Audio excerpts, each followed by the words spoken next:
it should also be a good resource to maintain some of the knowledge, to help with knowledge transfer as board members rotate on and off of the board. Having it all in one place should help and assist with that as well. I think it's the plan that you laid out, April, to make it accessible to all of us, and that makes a ton of sense. I don't know that there's any other discussion necessary, but again, let me pause and see if any questions or comments from the other board members.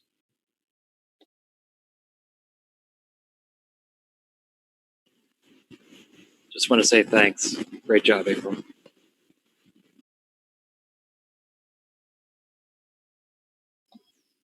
Great. Okay. All right. Again, thanks, April. All right. Let's turn our attention to budget and finance. Quite a bit to cover. A lot of different topics here, and for some of these things, maybe until we get to the budget, it would be great to be able to put some of these items on screen. I don't know if that's Gregory, if that's something you are able to do. I think I would need to allow you somehow to do that. Yeah, if you give me the permission, I can do it. And I just might need a few seconds to pull up whatever it is. No worries. It'll give me a minute to find it on these so many different options. Matt, on my controls, it shows share content, and it should show up on everybody's. Gregory, on your menu, do you see a menu item that says share content? It's a little different on mine. It's a share screen. Yeah. So that should allow you to do it. Yeah, I need the permission to do it from the host, which is what we're trying to figure out. I think I just gave that. Are you able to do it now? Yes. Okay. Yeah. All right. So we have a handful of different budgetary items to discuss. Maybe, John Elling, if we started with the PPP loan and the summary that either you or Priscilla or the two of you put together and just circulated a few minutes ago. I think that would be I found that document incredibly helpful. Yes. So if we have the ability to share it, then John, you could walk us through it. Okay.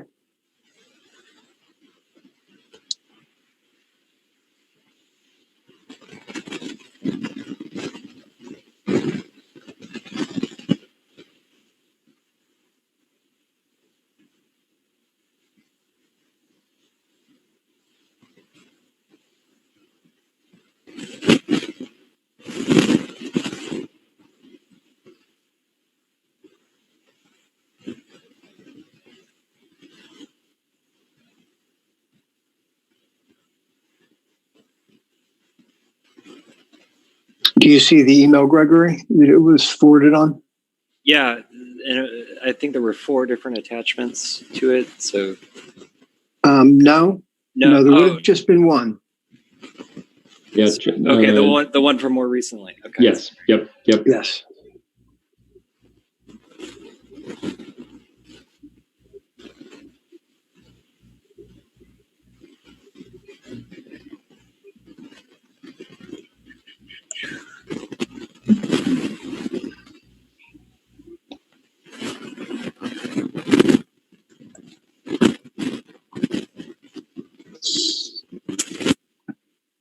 Is that coming through? Yes, it is. Yeah. And so what you can see as you look at this, each of the deductions that we've taken out of the MidFirst bank account where the PPP loans are deposited, is documented here. So we'll have all that. But as of May 30, as of the June 5th draw that we took out just recently, we still had $92,600 left. We'll get at least one more draw out of there, but there are going to be some funds left over. So I'll be speaking with Priscilla next week, and we'll be taking a look at all the options we have, whether or not we can fully use this money without an extension that they've now granted up to 24 more weeks, I believe. I think we probably wouldn't even need more than a month to just get through and to be able to use everything. I think that's the way we've talked about it before, that's the way we want to proceed with it. Use as much as we can, if not all. And we certainly should have it forgiven because, as you can see here, it's all coming from payroll to this point.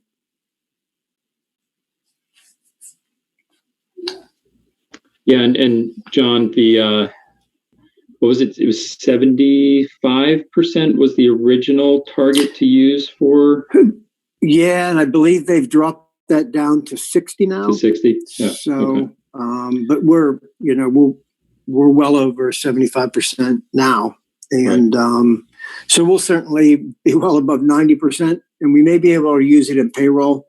But I think if we went that route, we're probably going to have to get an extension for, at least a pay period to be able to use the remaining portion. You can see that once we use the June 22nd draw, that's going to take out between $67,000 and $68,000, and that'll leave us about 25. Whether we can use that up with utilities and interest on our note, probably not. So it may be that we have to do a short extension. Not what I look forward to doing, but it should be fairly easy. And the extension there is an extension of time to use it. Correct. And still seek forgiveness for the amounts used, right? Right. Yeah. So we can get an extension for whatever we need. We don't need to do the entire 24 months. And then we can go through the process of getting it forgiven. I'd rather have that monkey off our back sooner rather than later. Okay. Well, I really like the idea of options. The other question that's in the back of my mind is, since we've been using so much of this for payroll, it has allowed us to pay down or pay off a lot of our other debts. Exactly. Yeah. And that was something I was going to touch on whenever we went into the regular financials. But absolutely, we've been able to pay off really all of our debt, other than the one loan that we had talked about, $100,000 loan that we haven't had any plans. So by doing this, has it allowed us to build up? Do we have a cash balance in our checking account?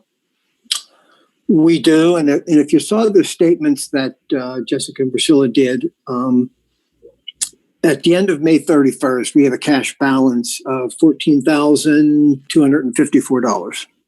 Okay.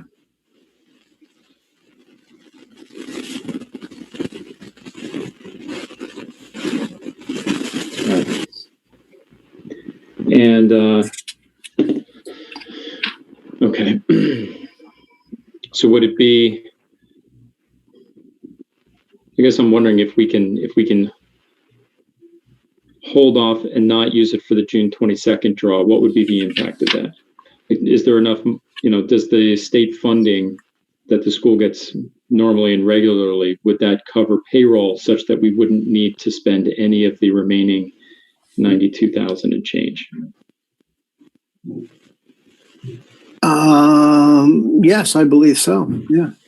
So I wonder, would we be better off sitting on the 92, knowing or not knowing what's coming, in terms of the budget, in terms of spending we may need to do to satisfy any COVID-19 related concerns, and you mean turn the remaining balance over into a loan that we would then pay off over time? Yeah. Or it just becomes part of the 25% that we can use for other purposes, and still have the the full amount forgiven. If I'm, And now if I'm 40%. understanding it rules. What's that? Right. But now 40%, because it's only 60 has to be applied. Right. Yep. Yeah. Right. But the other, the PPP loan, they didn't expand the uses of it as far as I know. It's still that you have to spend it on the items that were originally under the contract. Okay. And you can only be forgiven for those amounts, or is the whole thing forgiven if you've used 75% for those permitted amounts? No. The amount that you use for the specified items that you can, the payroll, Yeah. Interest on your mortgage and Mhm. utilities are the items that you can use it for. All right. Well, then I'd say either way. So if we use some of most of the 92 to cover the June 22nd draw, can we take money that we would have otherwise used for that payroll cycle and set that aside then? We can, unless we expensed it as those items, then it would turn into a loan. Yeah. So continuing to use this PPP loan to cover a bunch of the payroll, and if there's other money that, from the state that we would have used for payroll, let's set that aside because we may need it. Right, and that's what we've been doing, and that's why we're Okay. showing a balance in the black right now, Of is because 14,000? of that. Yeah. And it should only grow over the next month when we do this again. Great. Okay. All right. All right. This was a really helpful look. What other questions do the board members have about the PPP loan? I just wanted to thank John for all of his work on it. It's heroic, the amount of work. Well, thank you. But had lots of help doing this, and it continues. So, but thank you very much. Appreciate it. It certainly makes the financial reporting a little bit easier.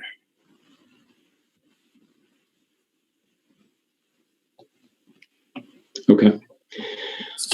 And John, our next meeting is next week. Do you think you would have the options from that you and Priscilla would have the time to create those options by then? Could do that. Yeah. All right. Yeah. Well, let's try for it. And if Yeah, for we some already reason have we can't- a meeting set for next week, so I'll just make sure it gets to be in the first part of the week. Okay, great. All right. All right, good. Let's, well, John mentioned the balance sheet. I thought that might be the next item to look at. Although, John Elling, if you feel otherwise, just say so.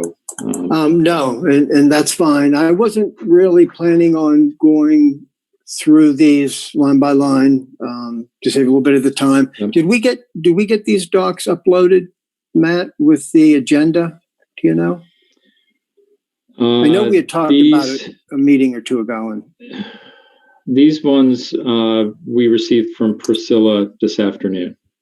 okay, so they wouldn't have. Okay, yeah, we need to try to get them a little bit earlier, in the cycle. Yep. Yeah, To that get would be great.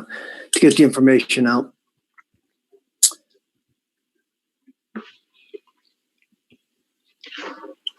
Yeah, and so the balance sheet is going to show, if you look down at the bottom, that same amount that we would see on the profit and loss or all the other ones. The net income shows at 14,254.81. And this is a balance sheet as of May 31st. So these are the yearly totals. Yeah. Okay.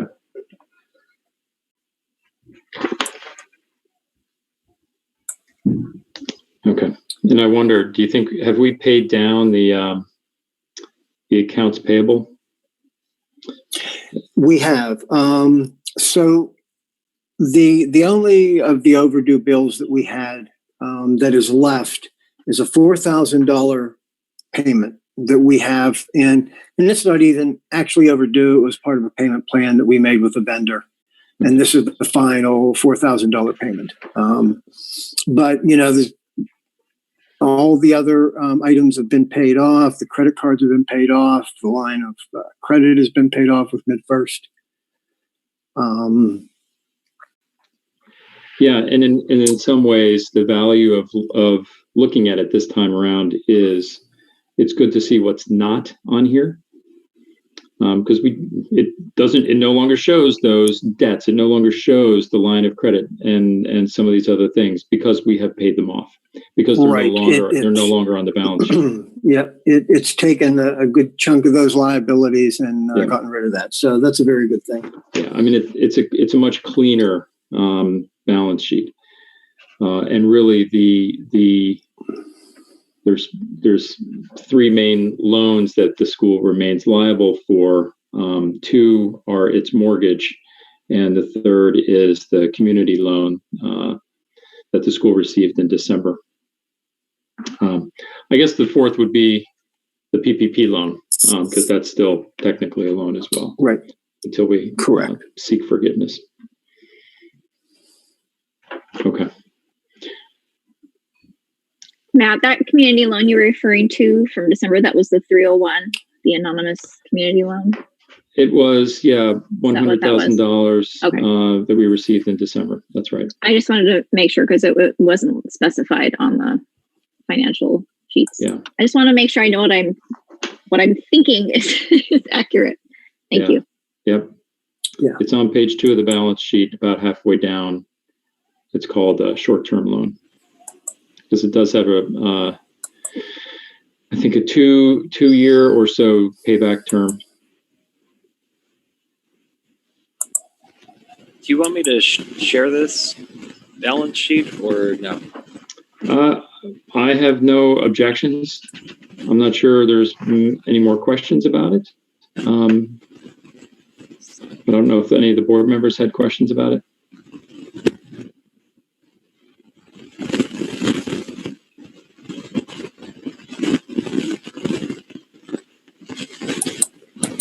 Not hearing any? Okay. All right.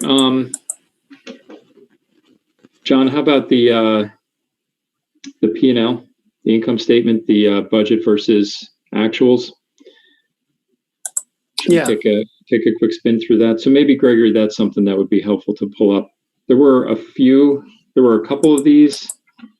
I don't remember which the title of this one was, but it showed both the budgeted amount and actual amount by line item. It's just one page. And it's our fiscal year to date. And that would be the one that's budget versus actual on there, Gregory?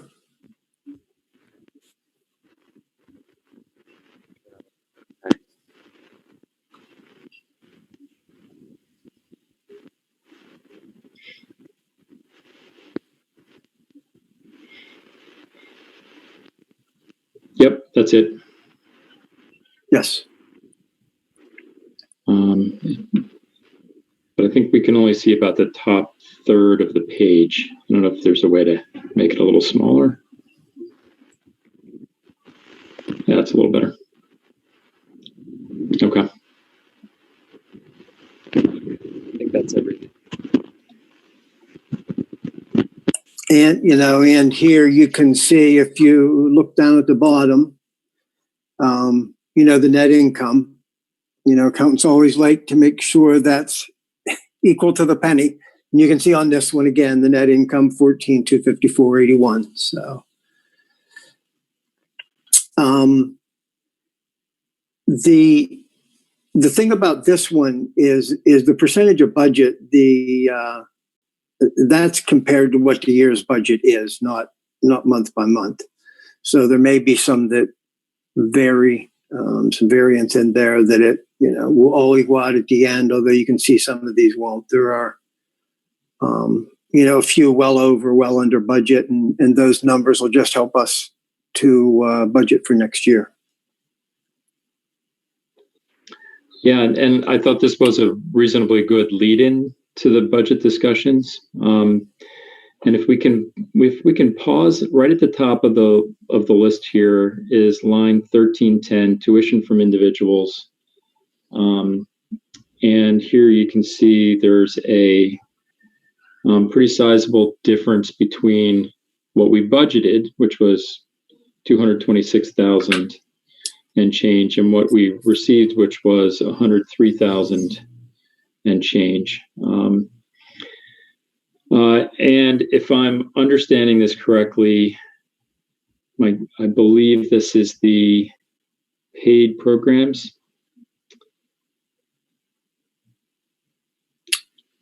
Tell you That's what I believe, yes. It might be helpful, and I should have done this as we started talking about the budget stuff, or our financial records. I know Christy is on, and Christy, maybe if you're able to join the meeting and chime in. But we're looking at this line item, and again, I'd say it's a lead in to the budget. We're going to be looking at the private programs and such. And I think historically we have not always received full payment for the services that the school has provided, which will be something the board will have to discuss. But Christy, do you know, is this line item the for the private programs? Sorry, yes, I was just trying to pull up a separate document. Okay, yeah.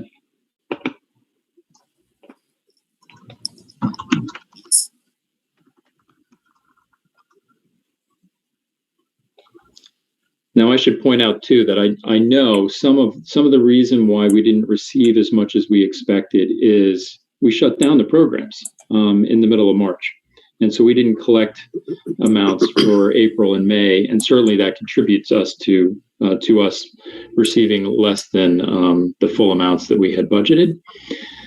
But I wonder if there's still a pretty sizable gap here.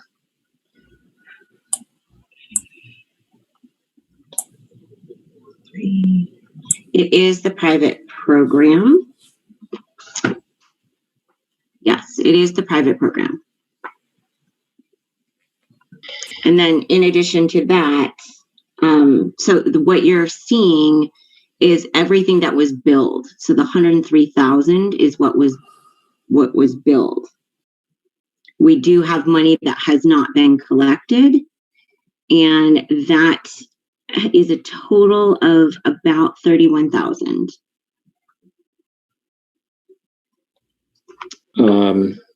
So the 103, we've only received about 70,000 of that. Correct. Okay. Christy, the budget number wasn't ever billable, right? So the actual is, those are the total billable dollars.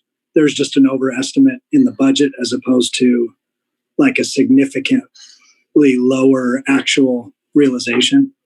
So we stopped billing in March. And then we also, for those who had paid for the year, that is an option, that you pay the $7,000 for a year. And we prorated that to those who requested it. And the last budget last year was overinflated in terms of what we budgeted.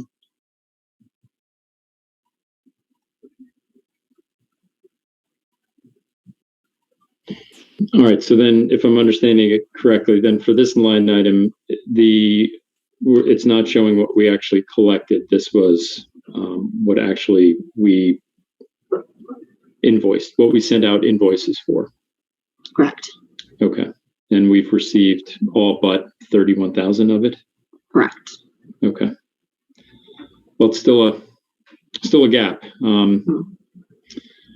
Is that 31,000 or so separate and independent from closing the programs down early? No. That's what remains unpaid for the year. for services Prior to actually rendered Correct. prior to closing down. Okay. All right. Okay.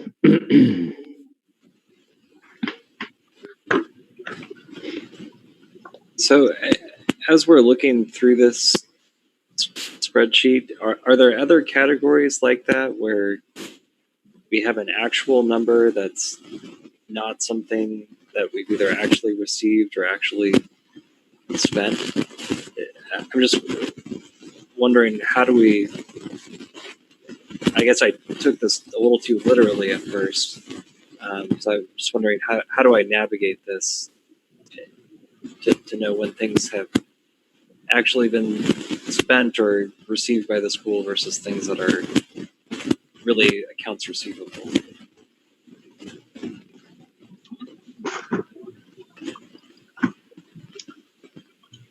I will defer to John and working with between him and Priscilla about that, but I can tell you that for the past year we have unpaid material fees of 61,000, and then the unpaid tuition is 31,000.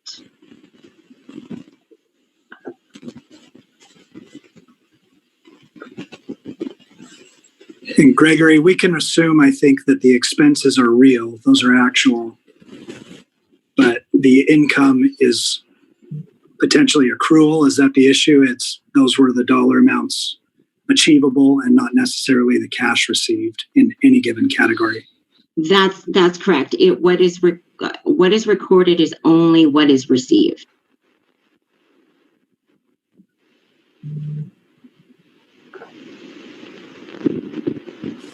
And yeah, I will talk to Priscilla about that and see about getting some actual numbers on there, because it doesn't do as much good if those are the billable amount that we should have, but we really need to know what's actually been collected. So I have that question down and I'll report back on that. And it would normally be on a statement of cash flows, right? Let's take a look.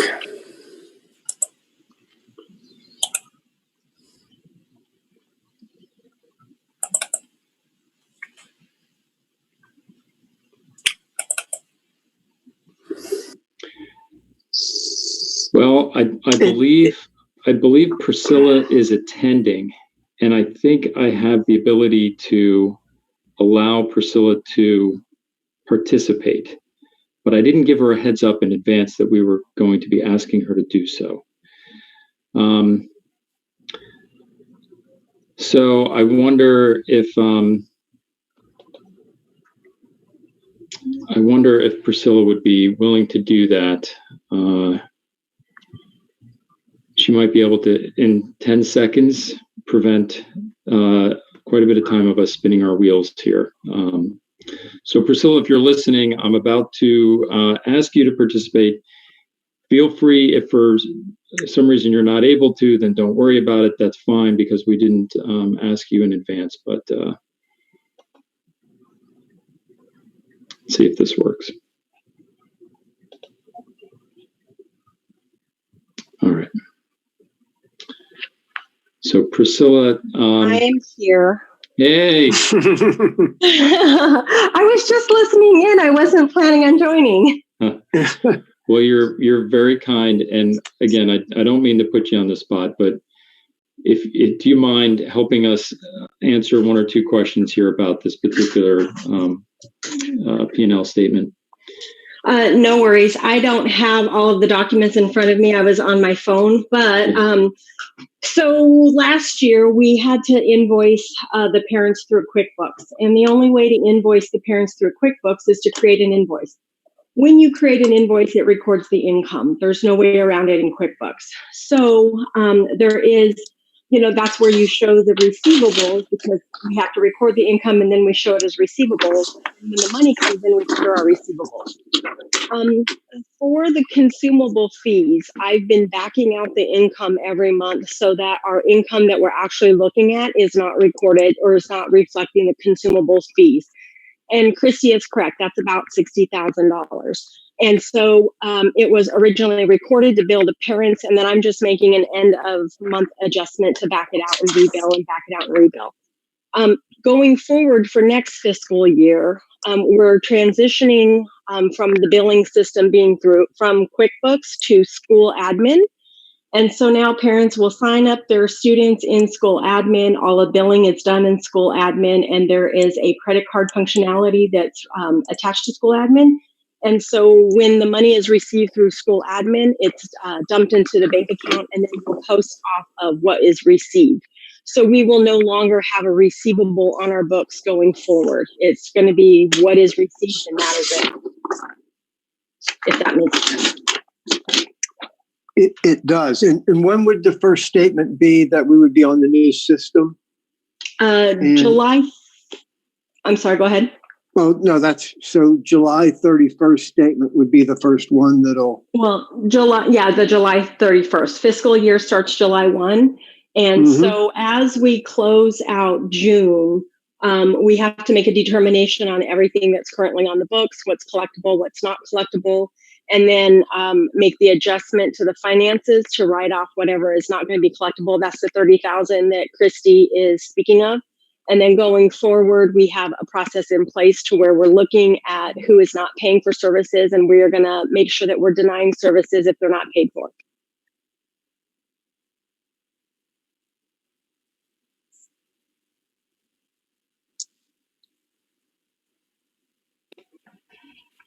All right, that's really helpful. I think that did clarify things for us. And I think the way that Nathaniel described it was spot on. So thank you. You're welcome. Any other questions for Priscilla looking at the P&L?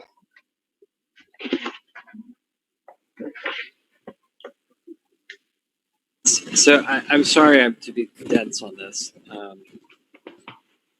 I don't spend a tremendous amount of time looking at these, but I'm just trying to understand. So if I'm looking at this right now and I just want to understand what's going on today,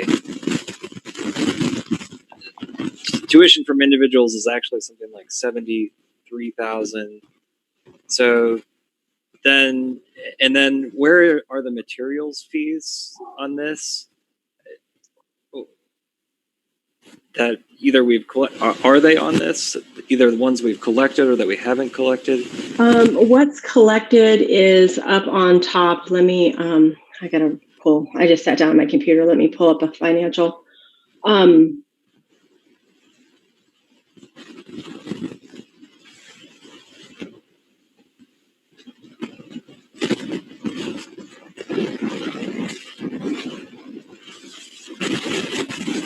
So the actual consumables fees is collected on the income. Sorry, my computer's a little slow. Let me just pull up my finance.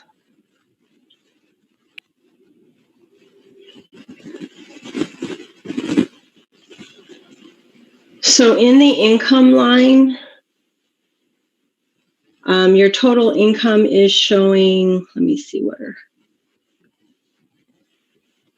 So under the miscellaneous fees, we have collected $19,000 in consumable fees throughout the year. Okay, and so if I'm looking at the miscellaneous category on here, that 19,000 is reflected under the miscellaneous category. Yes. Let me see. And is that's things that we've actually collected, not just like it. I guess what I'm trying to understand is the miscellaneous category on here. Is it $70,000 of materials fees that we've billed, or is it things? Is there another mental deduction I need to make on this so I know kind of where we actually are?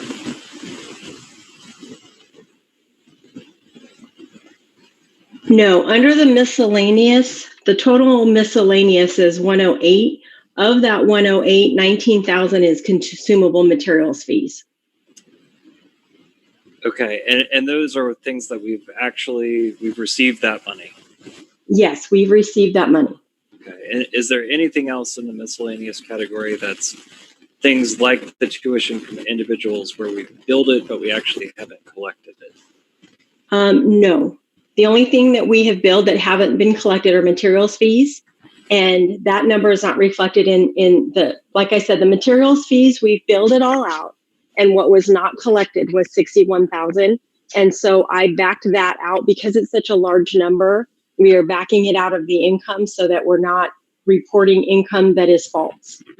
So we billed it all and then figured, what would be collected. And then 60,000 wasn't collected. So I made an adjustment at the end of the month to pull 60,000 back out, and it's an adjusting entry. But in June, I'm going to actually have to reverse the invoices from all of the parents, and we are no longer going to have even the invoice out there available for them to pay. And part of that is because we can't, we can ask for it, but we can't require it. Right. We can't force collections on it. Right. Okay. And so all said and done, if I'm looking at this, our net income year to date is really something more like negative 15,000, 14,000. No, because the income from the consumables fees is not recorded.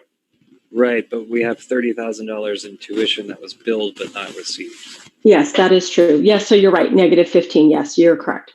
Okay. All right. Thanks. I appreciate it. Priscilla, this is Nathaniel. I just wanted to ask, I think what Gregory's saying is, do you see there's like a discrepancy in logic between chart of accounts 1310 and 1900, where there's items that are billed and included in a figure but not received in 1310, but then in 1900, we backed out those that were billed but not received? Are you saying because we can collect against the tuition and we can't collect against I forget the name of it, but in miscellaneous, that category, you backed it out, right? Yes. So The tuition, we can send to collections. If we want to send the tuitions to collections, we can send it to collections. But the consumables, we cannot. So we pulled the consumables out so that we're not recording the income. Because what took place last year is under audit, when we went through audit and realized that there was so much consumable fees billed and uncollected at the end of the year, we had a huge audit adjustment at the end of last year. If you remember, it was like $50,000 last year. And so after everybody had looked at the financial statements all year long and thought that we were okay, here comes an adjusting audit to write off 50,000. We didn't want to get into that same pickle this year, so we backed it out every month so that what we're looking at is more true. Yeah, no, it makes sense. Thank you.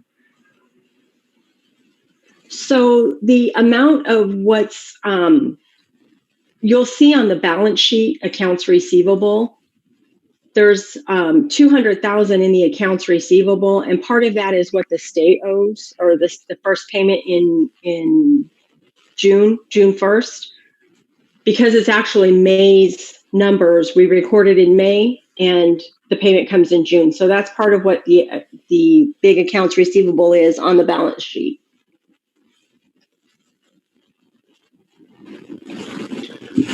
I had made that assumption, Priscilla, but I'm glad that you confirmed it. Thank you. You're welcome.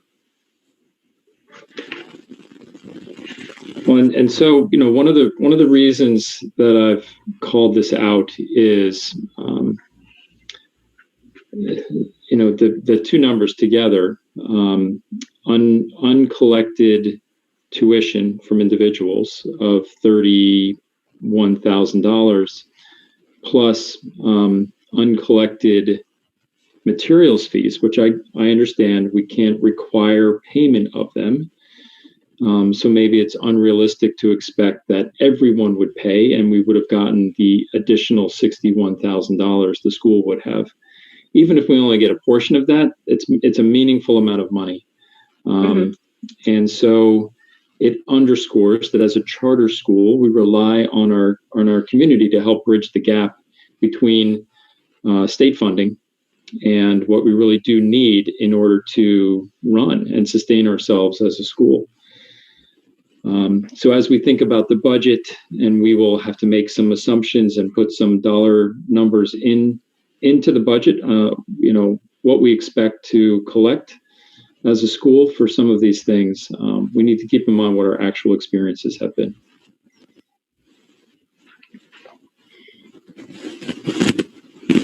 All right. Anything else on the P&L?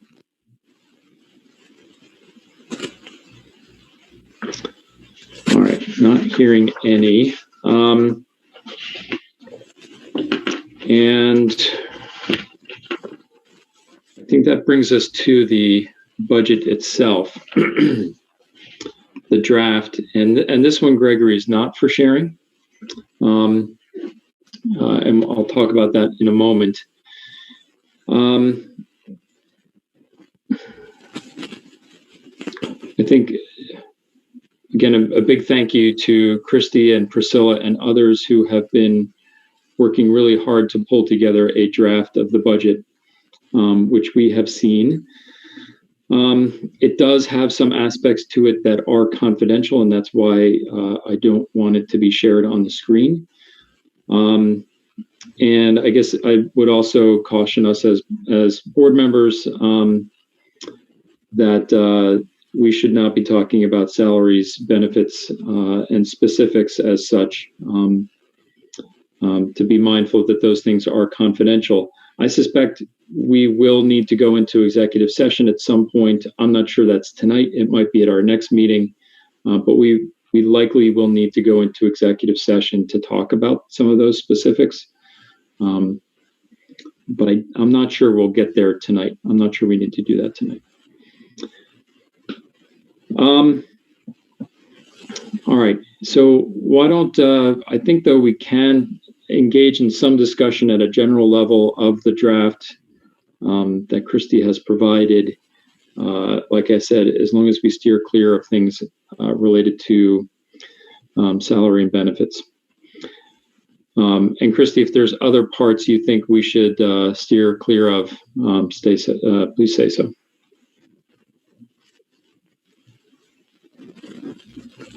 Will do. Okay. All right, and I don't mean to hold Priscilla in. So Priscilla, if you have a little bit of time and you care to join us for this part of the discussion as well, you are more than welcome. You certainly don't need to, if you have other things to do with your evening.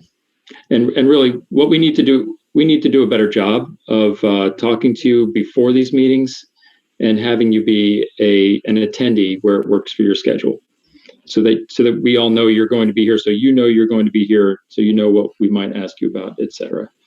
We need to get better about including you in these meetings.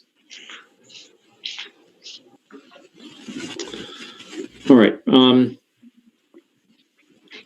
right. So the working draft here has a set of small deficit, meaning that what's in the expense side is a little higher than what's in the income side, to the tune of about $74,000. This is just a draft, so it's not the final. Really, in the grand scheme of things, I think the overall budget is a little over 2.8 million. So a variance, a deficit of just 74,000 is not the end of the world. We can get there. It's 2.5%. It's not a huge amount of money, that difference. So I like to believe that we can get there. We can make it work. I have a handful of general questions. Other board members may as well. But why don't I give you guys the floor, board members? If you have something to ask, why don't you guys chime in?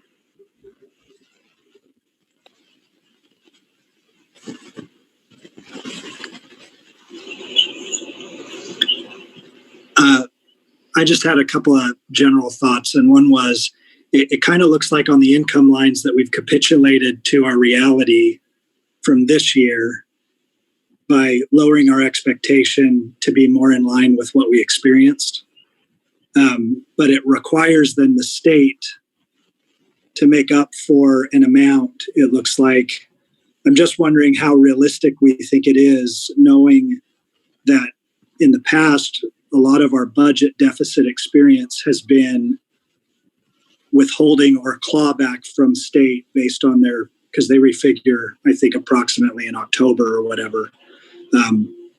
It looks like we're relying heavily on them again because we've capitulated these other line items. And I just wonder if maybe we should come up with a different approach on things like the materials that are elective, rather than just saying, hey, we only expect those who paid last time to pay this time. You know, to me, I think we can drive the expectation that those are necessary. You know, we can't require them, but they're necessary. So I'm just wondering if we can massage back some of the money off the state income lines, knowing what they've done in the past. And it's really just an observation and thought. So if I could just add, yes, Nathaniel, the drafts that we've provided, we're on draft 2. It is more in line with our reality based on just the recent history. So we've not included any anticipation of consumable fees. And we're also anticipating a decrease in state funding due to COVID because of the closures. It's impacted businesses, which impacts sales tax, which fuels our equalization payments. So the rumor on the education street is to plan for or anticipate between 50 and 20% of a decrease of equalization payments. We don't know yet. The state legislature hasn't reconvened yet. We're hoping that they will in the next few weeks in special session to talk about how they're going to treat the funding because it's largely fueled by enrollment and attendance.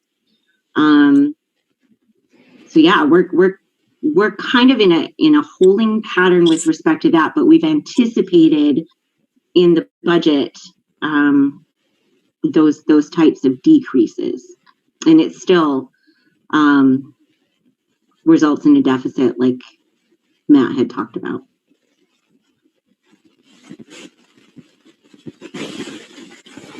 Thank you.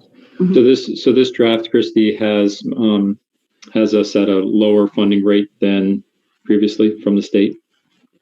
So we did not, and Priscilla can pipe in. Sorry, I have multiple screens going on here.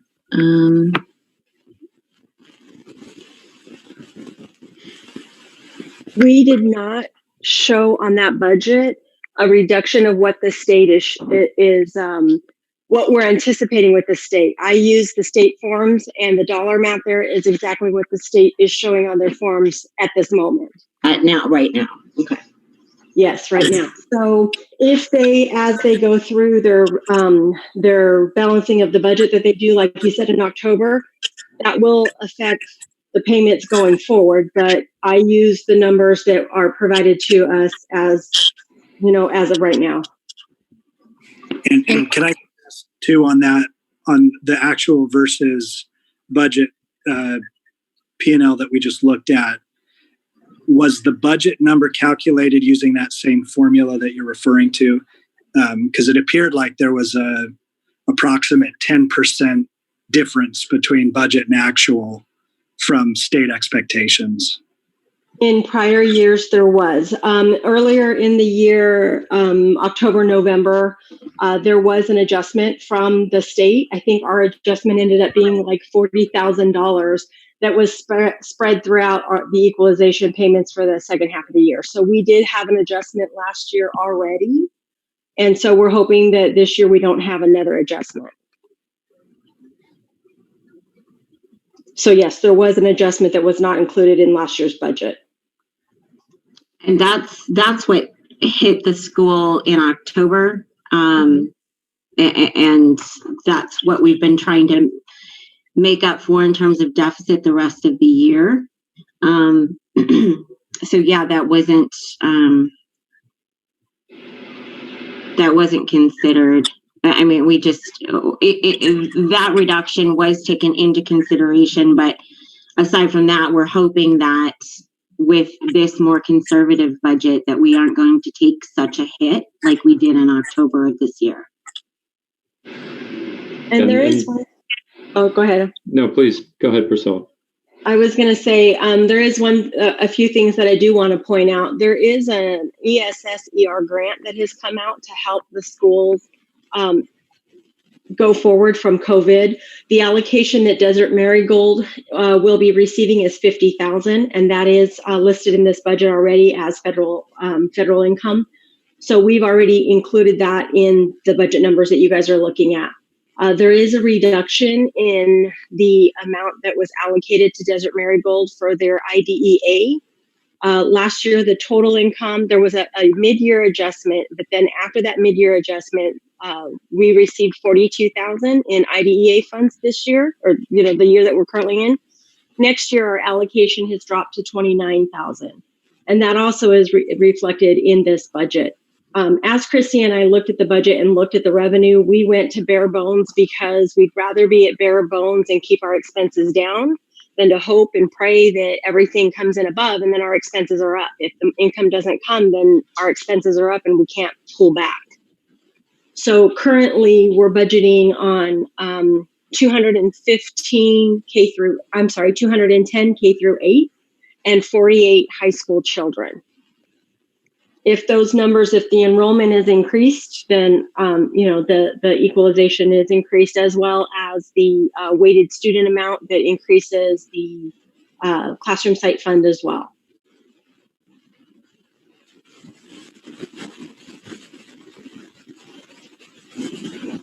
That's really helpful. I assume I had a hard time finding it, but this includes the RSF loan, the RSF social finance loan, and the community loan payback as well, Priscilla? We did not include the PPP money in here as far as a payback. It will go in as income next year once it's forgiven. So as of right now, it's on our balance sheet as a loan. Right. Next year, once it's forgiven, that money will come in as income, but we did not include that in the income currently because until it's forgiven, we can't bank on it. No, that makes sense. And there was a private loan from a community member in December in the amount of $100,000. Is that included in here, payment terms for that?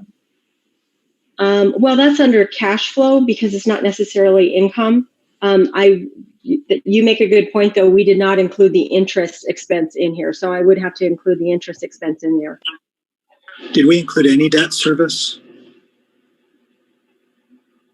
Well, that's cash flow. It's not necessarily the profit and loss. So there is interest for the regular loans. There's interest for the regular loans included in. Wouldn't that show up on the budget though?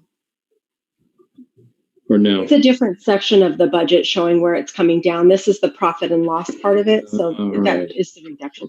So the interest side of it is budgeted because the interest is an expense to the school, but the rest is a loan and it's cash flow. Okay. So is there, where does the cash flow estimate for next year reside then?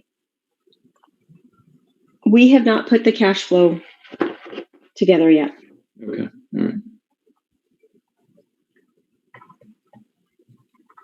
All right. So we obviously we will need to see that at some point. Wouldn't that be part of the budget that we would approve and would get uploaded to ADE? No, not the cash flow. The cash flow is not uploaded to ADE. Just the P&L? It's more internal. Yes. Okay. All right.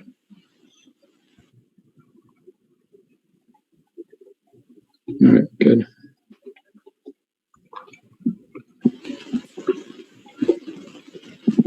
All right, board members, what other questions you guys have right now?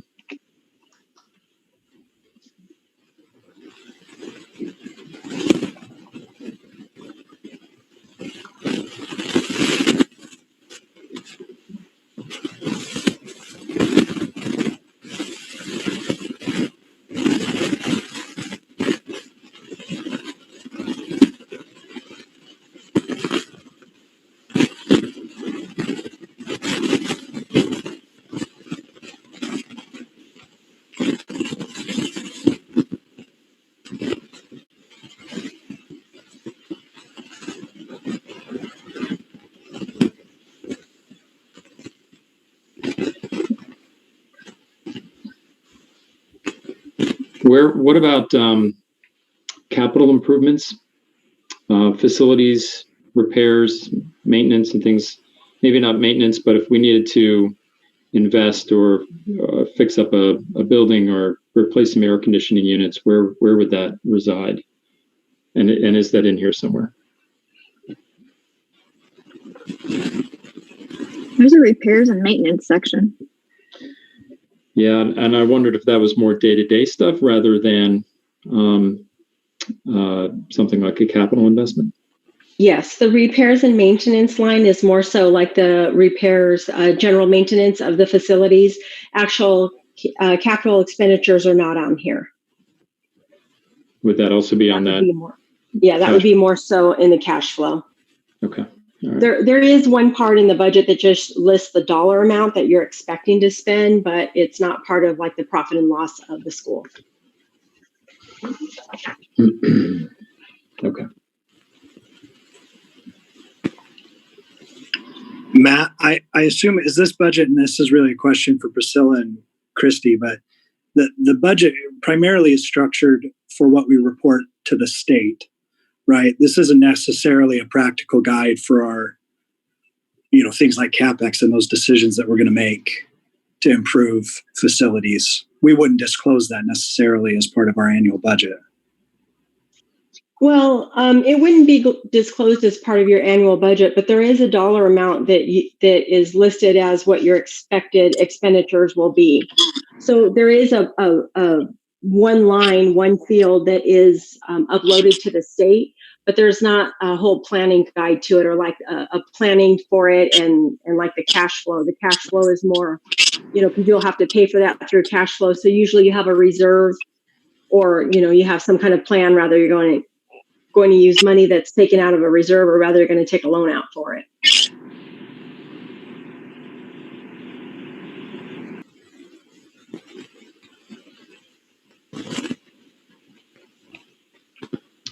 It's a good point though.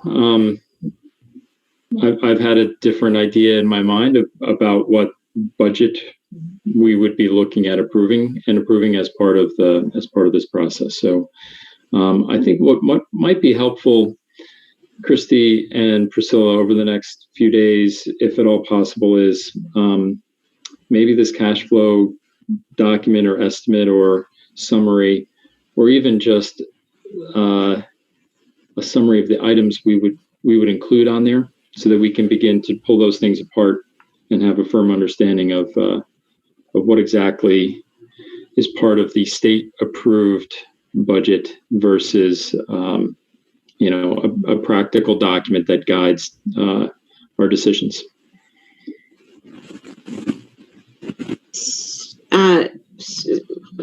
So just so I'm clear, you want a working document of things that need to be funded, but not necessarily part of what we submit on behalf of our budget to the state. Well, I think it's both, right? Okay. So really, if certainly what we submit to the state, the board should look at, approve, etc. But it sounds like that's not the full and complete picture. If it doesn't have things like the principal payments of our loans, or capital expenditures or other improvements or other expenses that are not called out on the state document, but we still feel are important or significant or need to be addressed in some way. Sure, and that those items have been shared in piecemeal with the board, so I think it would be helpful to have kind of an overarching framework of here's everything we're looking at, so that it could better help the board prioritize. Got it. Okay. Board members, does that make sense? You guys are good with that? Any other questions about that? Gregory, it looks like you have questions. Not a question, it's just a general comment. I really can't stress enough how helpful that sort of integrated understanding of the school's finances would be from my perspective. Because I feel like over the last really since I've joined the board, it's been very difficult for me to understand in one place all of the expenses, all of the revenue, regardless of category or whatever is going on. So if there's a way that we can get that global picture, that would be extremely helpful. And just by way of one example from tonight, just in looking at that one document where it wasn't clear whether one item was actually received or if it was not, and what our net income actually was, like that makes it really hard for me as a board member to say, okay, we're in a good spot or we're not. Do we need to drive revenue in one way or another? Or, it's hard to kind of try to, set big picture policy when you don't have that global perspective.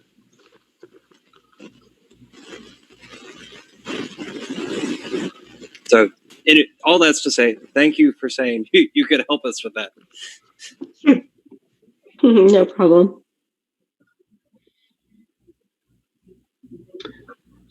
Taking a step backwards, or not step backwards, a step away from this for a moment.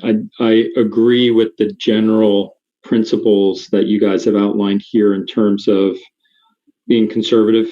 Let's be conservative about the number of students, because really, who knows what that is going to look like once we all see what school opening is going to look like. Enrollment could change in one way or another. We don't know exactly what the state funding is going to look like, so let's be conservative there. I like to believe that we'll be more effective as a school this coming year in terms of fundraising. We'll get the messaging out. We'll be clear with communications. We'll be more persuasive, perhaps. So I like to think that we'll pull in a little bit more income from the community than perhaps we did this past year. But being conservative is appropriate at this time. And we'll, I believe the expression is plan for the worst, hope for the best. Hope for the best, plan for the worst. All right, good. Any other, so we need to look at the timeline here for the budget. So today, a general discussion. A week from today, we have further discussion of the budget, and we should be at that time approving the proposed budget. That proposed budget would then get posted on the school's website and uploaded to the state. I believe Christy would help us put it on the school's website, and Priscilla would get it uploaded to ADE. We have to wait 10 days, give that 10 days, and then we have to get together again prior to July 15th and approve the finalized budget, which likely means we need an additional meeting in there. The Wednesday that I'm looking at is July 8th. Let me just make sure I've got that right. It's right. Okay. Yeah. And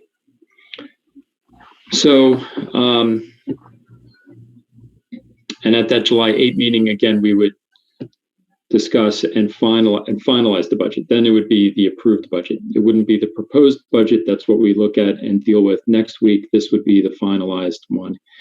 And then we're good to go. And again, Priscilla would help us by uploading it to the state. Are we all good with a meeting on July 8th?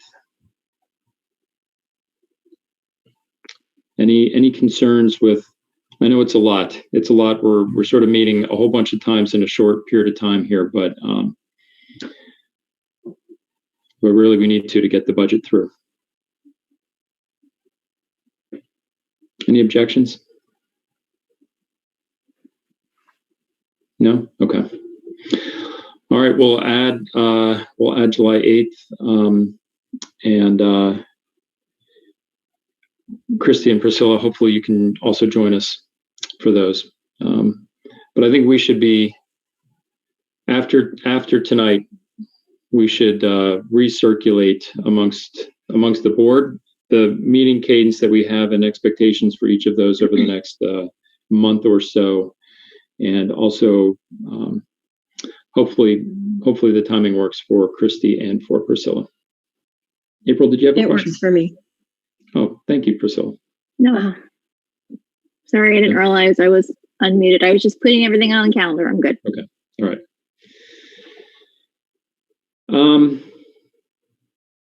Okay. Anything else with respect to the next year's annual budget? There are still additional finance and budget topics for us, or at least financial topics for us to sort through, but anything else on the budget for next year? No. Okay. All right. Mr. Next Walker? is, yeah, Mr. Tanner. How much more ratcheting down on this budget are we to expect, and how will that direction come to Priscilla and Miss Christie? Yeah, fair question.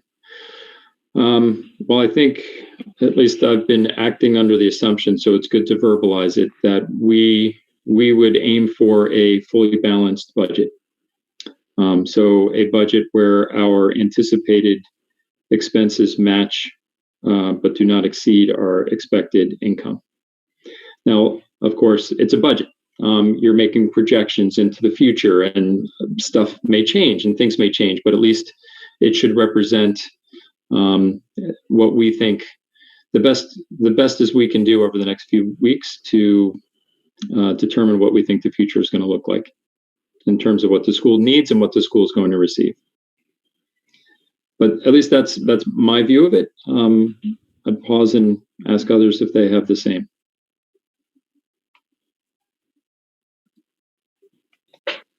Matt, I would say that that is also Christy's goal and my goal as well, a balanced budget.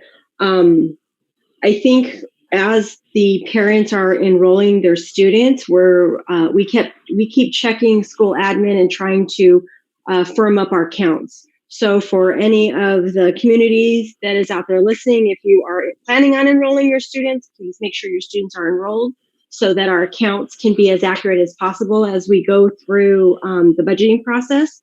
And we will firm up our income as much as we can, and if we can't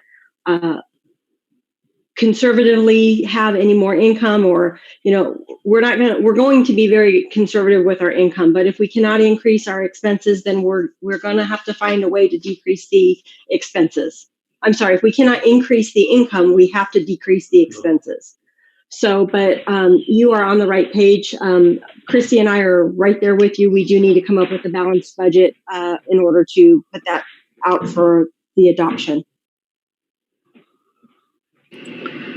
I was gonna ask, because I agree totally with everything that's been said.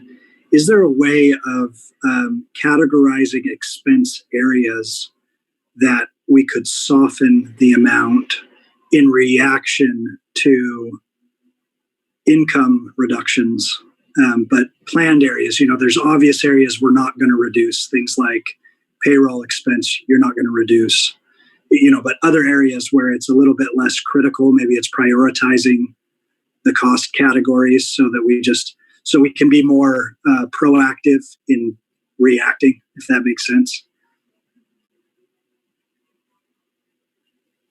There is. Christy and I are looking at that. I mean, one example is professional development. Currently, we have $30,000 budgeted for it. The reality of spending that $30,000, if we can't, that's not one area that you want to reduce, but it is something that you can hold off on, or maybe do a few teachers, strategically spend the money. And we can put together a list like that, or at least highlight it on the budget. Christy and I can work on that together.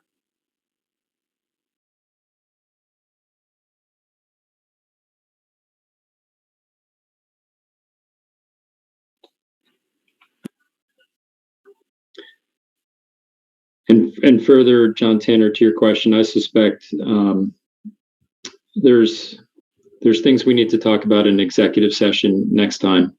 We just can't do it tonight. Thank you. Yep. Okay. All right, great. All right, let's switch gears, talk a little bit about parent council. So we had parent council in to our board meeting last go round, and since then, John Elling and Christy and I and others have gotten together with parent council. And John, I don't. Did you want to handle this part of the discussion, John Elling?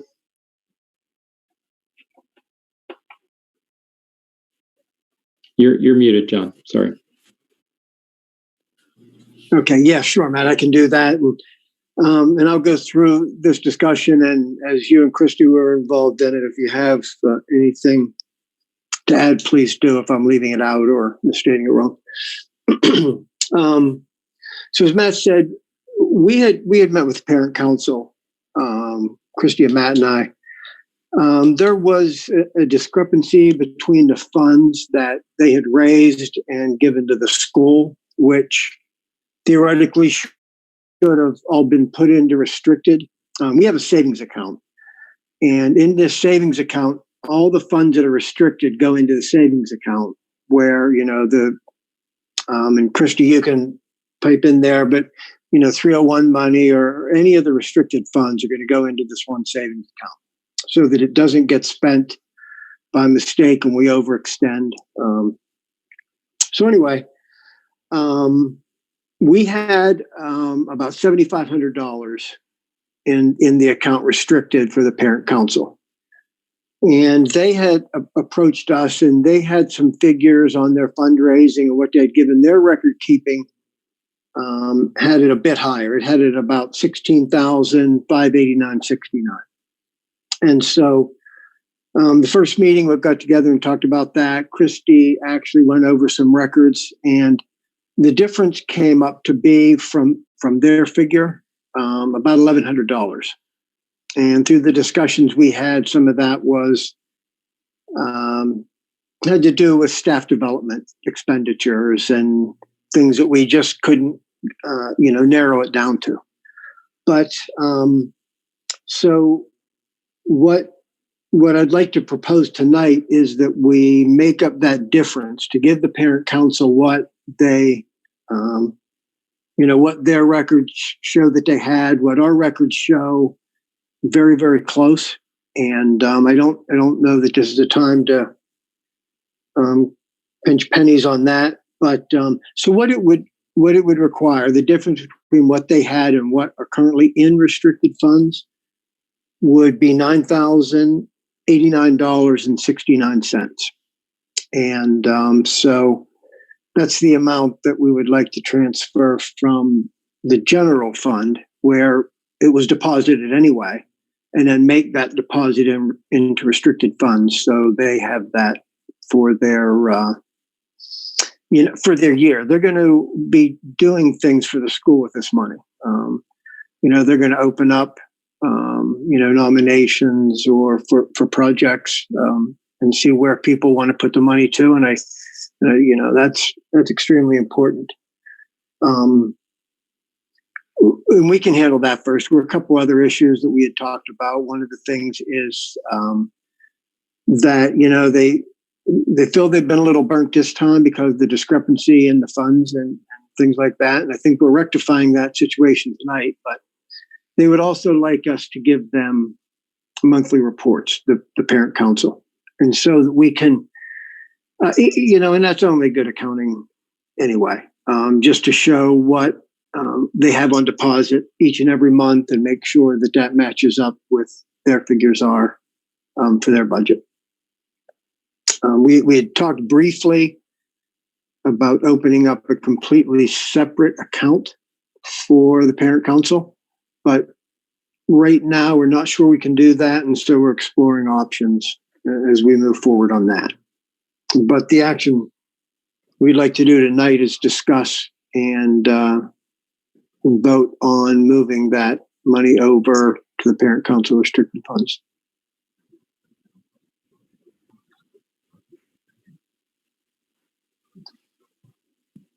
Christy, Matt, anything to add?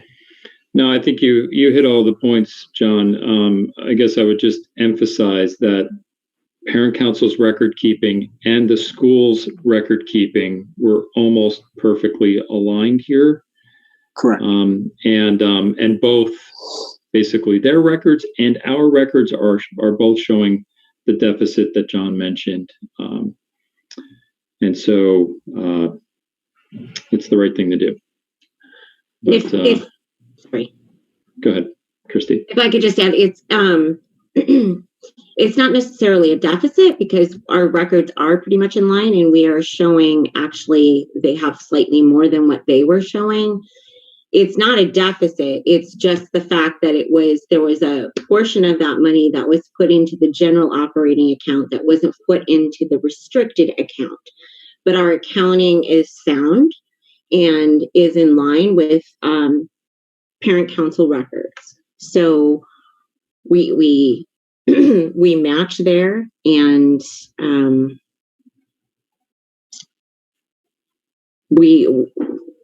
it's just a matter of transferring from the general operating account that difference to the restricted account so that they could carry forward with the additional things that they wanted to do with it and open it up to, of course, one of their major things is professional development for our teachers. And so they will be opening their annual funding requests for that. And so once this amount is approved and moved, then they'll be able to open that process and teachers can then apply for those funds.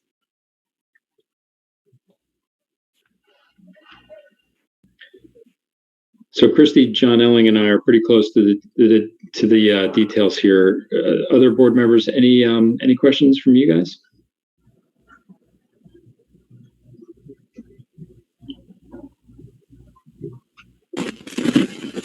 Well, I guess I'd say I'm relieved to hear that the records are actually in line and that this money didn't disappear somewhere. It's just a matter of recategorizing it in our own spreadsheets. So to me, it's a no-brainer. We ought to do it.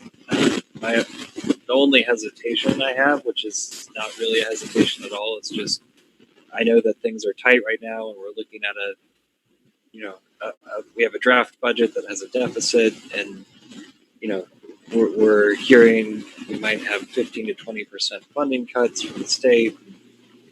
All that's rolling around in the back of my mind, and it just makes me wonder what the impact of this is going to be, if any. I don't think there's probably going to be one because this is just a way of getting teachers education that we want to give them, and parent council does an amazing amount for the school, and I think we ought to enable them to do that as much as we possibly can. But if you could address, any of you, if there's any impact on our overall budgeting that this decision would make. I think this is restitution for the past, so it's a no-brainer. We need to just get it done and do it. And I think it also strengthens our future if we can make up for maybe past discrepancies. I think my opinion is absolutely yes, 100%. This is money that they have raised, and we know that it's going to go back into our school. Our accounting matches their accounting. There's no question to me. But I just want to say I've been at these meetings where parent council is discussing these issues, and it's really I feel like it's extremely important that we do this, that we make good on what we said we were going to do. Parent council is our biggest fundraising group. And not only that, I don't want to put a dollar amount on them, but a lot of what parent council does through the class representatives is, if a teacher has a wish list and they need something, that class rep will send out an email. And there have been so many times as a parent when, I've gone back to my class rep and said, hey, I see this wish list. I was about to go to the store. Can I get you XYZ? And they're like, oh no, we already taken care of it. Everything is already done. So there's all these, there's just so many details that I feel like the whole community misses if you've never been a class rep or if you've never been at the parent council meetings and you don't know how much parent council affects our school. They're one of our best resources. And sadly, a lot of times being on parent council is a thankless job. And I think at the very least, what we need to do is honor this and give them the money that they've raised. So why don't I'm hearing pretty universal support here. So John Elling, what if I don't even know that we need to vote on it, but what if we said, please go forward with it, have the numbers reflected where they should be reflected. The restricted account should reflect that additional $9,000 and change. And we presume you will make that work. If for some reason you run into an issue or a problem and you need to bring it back to the board, then please do so at our next board meeting. All right. Yeah, all good? sure. We can do that. Okay. Yes. All right. Any additional discussion on that? Okay. All right. Well, again, a very quick thank you to the Parent Council for their patience and for their cooperation in working through this, and also for the 3 faculty members that really leaned in when they saw some chatter on one of the Facebook discussion boards. They jumped in to help rectify things, and they did a wonderful job. So much appreciated. Thank you for that. And just one other thing, Matt, is that, we want to make sure we get the procedures in place as well for the monthly reporting on the amounts to the PTA so that they have that for their regularly scheduled monthly meeting. That's right. And we'll get that taken care of as well. Right. So if I could just represent for the record that monthly reporting will occur and Parent Council will receive a monthly P&L at or around the same time that the board receives their financial reporting on a monthly basis. And today we got the financials from Aspire and the board got them, and I've just sent Parent Councils to them as well. Thank you. All right, great. All right, thank you for that. Moving on to the next line item here is an update on our discussions with RSF Social Finance. And the quick update here, John Elling and I met with Amy Bird and another member from RSF last week. It was a week ago. It's a very transparent conversation, candor on both sides, which was good. We went over a list of additional documents and information that RSF would like. We've provided most of it. We're just pulling together 1 or 2 more things, and I think I'll be able to forward on some of the financial statements from tonight's meeting, and I think that will satisfy what they're still looking for on the finance side of things. Amy is thinking through a site visit of sorts that they would like to do.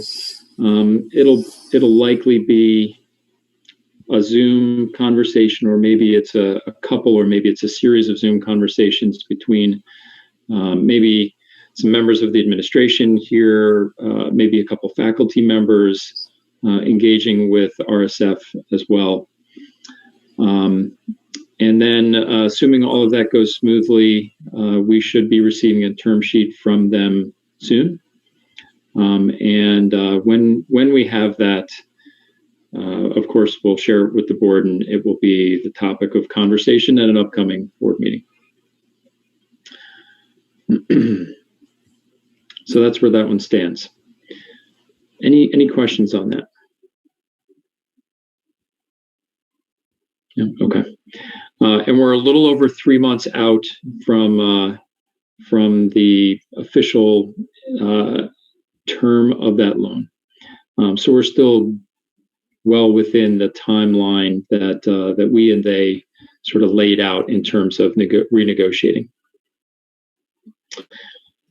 All right, I think that does it for financial issues. Are there any that we have missed?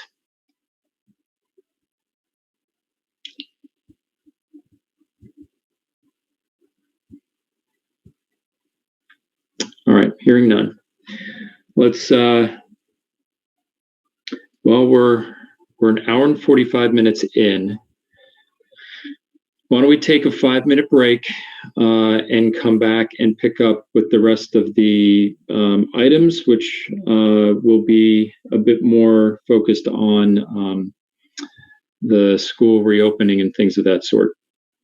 So let's take 5. We'll come back at 8:20. Good? Everybody good with that? Yeah? Okay. All right. See you in 5.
We'll give Nathaniel a moment to return back to us here. In the meantime, I'll just say that when we go back to doing board meetings in person, I'm going to miss these little breaks. The 5-minute walk, get up, walk around. It'd be tough. It might not be practical to do them when we're actually meeting in person, but I will miss them. All right, we'll give Nathaniel another minute here.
Okay, sorry about that. I was clicking around trying to find something. All right, why don't we reconvene here?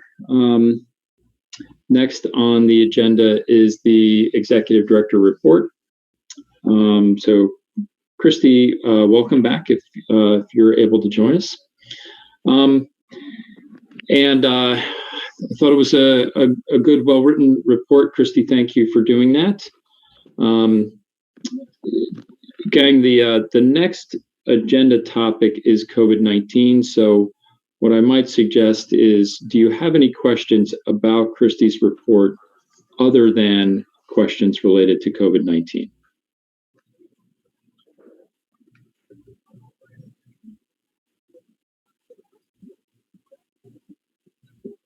All right, looks like the answer to that is no currently. It did come up a few minutes ago as we were talking through the budget that the school's enrollment was at 284. And that is really good progress. Christy, thank the group for us. I know folks are working the phones and doing some other things that were mentioned in the report. So a big thanks to them. And we're looking forward to hopefully even getting a few more to enroll as well. That would be great. But well done. All right. Since there were no questions about about Christy's report other than those related to COVID-19, why don't we move to that topic now then? Obviously, this is rapidly evolving. It's been, Arizona has been in the national news for the past week or so, given the number of cases here is growing a little bit. I know the board has received some email traffic from some parents concerned about that, and rightly so. But hey, we know a plan is coming together. And Christy, you've committed to have a plan by the end of the month, by June 30. And we're looking forward to seeing that. I have a question about that in general, and then we can go into some specifics. Is the plan to have just a draft by then? Is it to have the board approve one by then? What sort of, like when we said we're committing to have a plan by the end of the month, what exactly did we commit ourselves to? So what I'm committing to is utilizing the ADE guidance that came out on June 3rd to providing a working outline of a plan of the potential scenarios that we are going to utilize to reopen the school in the fall. So I don't know to what extent all of you or any of you have read the guidance. It's a lot of guidance, not a lot of, it's a lot of recommendations rather. So we've evaluated, I'm collaborating with the LEC administration. I will be reaching out to members of the board who said they were willing to work with me and vet what I have already drafted, in addition to some experts as well. And I, with all of that collaboration, it appears that one of the 4 scenarios, which was opening up but just doing completely remote learning, is not viable. It's not viable for DMS, for pedagogy. The children need and require that experiential experience, and it's just not conducive to a remote online environment. So we have basically discarded that 4th scenario that the state has provided. So what we are focusing on is building out plans for 3 scenarios. That is, 1, a complete in-person instruction as of August 13th when we start school. The second of which is, if we have to stagger, we will, meaning splitting the classes so that half the class goes in-person instruction 2 days a week, the other half goes 2 days a week, and then the Friday would be just remote learning and planning.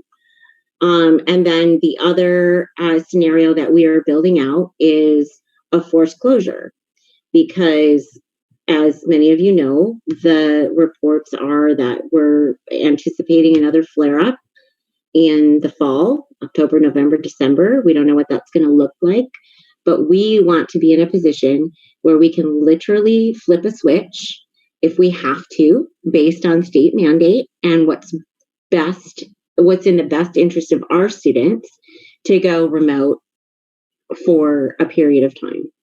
So we are building out those 3 plans, and we will be able to provide a comprehensive outline of what that's going to look like for all 3 scenarios by the end of June. I do want to just note that I'm just pleading with everyone that we must all be flexible, because it is changing rapidly. In fact, between the time of June 3rd and working on developing these plans and reducing them to writing to today, there is a possibility of, particular cities mandating that we all wear face masks. So we don't know what that's going to look like. So we are vigilant. We are constantly in contact with federal and state agencies, and we are putting together written plans as comprehensive as possible so that parents can understand and know where we're headed.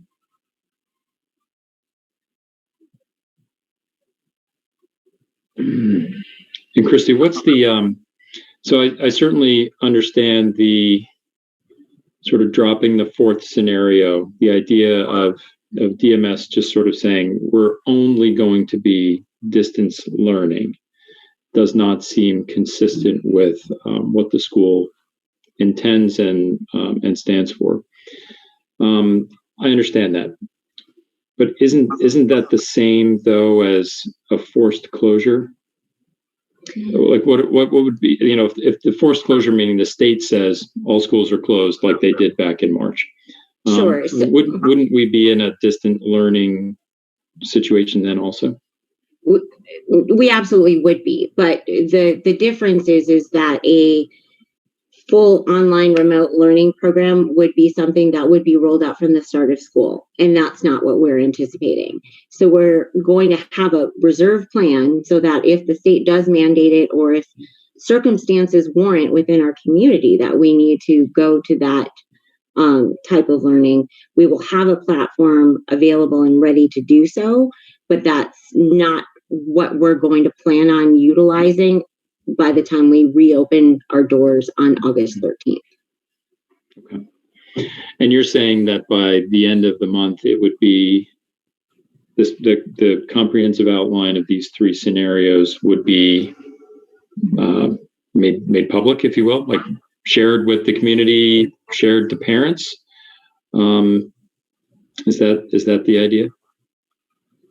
I don't know if it's going to be necessarily providing all of the internal operating documents, but rather a summary of here's our three scenarios, here's what we plan on doing to comply with all of the health and safety protocols and how it's going to impact instruction.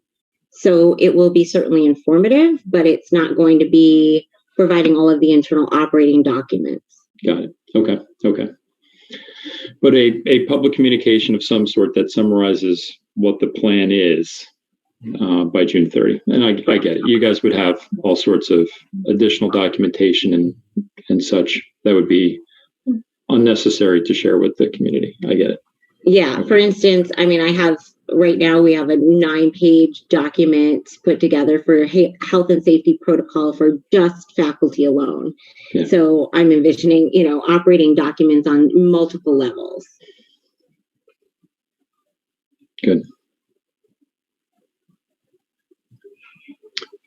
All right, board members, what questions do you guys have?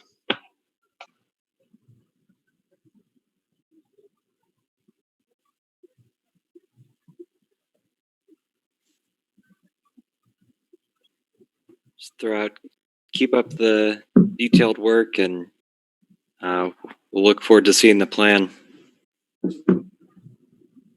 Thanks for everything I know you're putting into this. I know it's not regular hours that are going into creating this sort of thing, especially over the summer.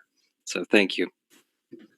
No, absolutely. Thank you. There's a lot of moving parts and logistics and key issues to consider, and I just have a wonderful group of colleagues, faculty, staff, leadership who are all working together to make sure that we can provide the best possible outcome for our students and welcome them back. The teachers are really missing their students and have been for several months, and hopefully we'll be able to provide both students and teachers and families some sort of reunification. Certainly our goal. And Christy, do you have a sense of what other Arizona charter schools are doing? I do, actually. And they are likewise building out the plans. Some charter schools are more adept to having a remote learning program from the start. There are a lot of uncertainties that all of us are waiting on as schools. One is how we're going to be financially impacted, how the state is going to consider enrollment and attendance as part of the funding. And then again, who knows what's going to happen with respect to additional health and safety measures that are going to be mandated by the state and now, local authorities. So we're all kind of waiting with bated breath, but we need to move forward and develop these plans in these different scenarios. And like I said, some pedagogies are better built for some scenarios.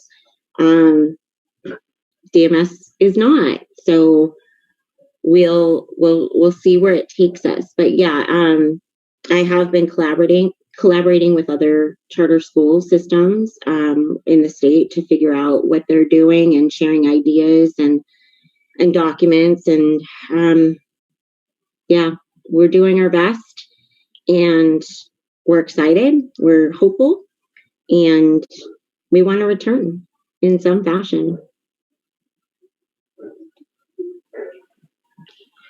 Great. Any other questions for Christy right now, gang?